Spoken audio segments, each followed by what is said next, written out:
Hello guys, thank you for watching my YouTube channel, John La Italian.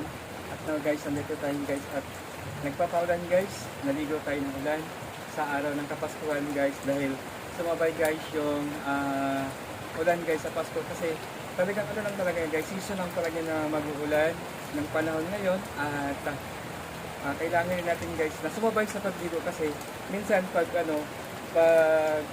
malakas ang ulan, hindi tayo nakasabay sa pagligo kasi makakasakit tayo ganyan.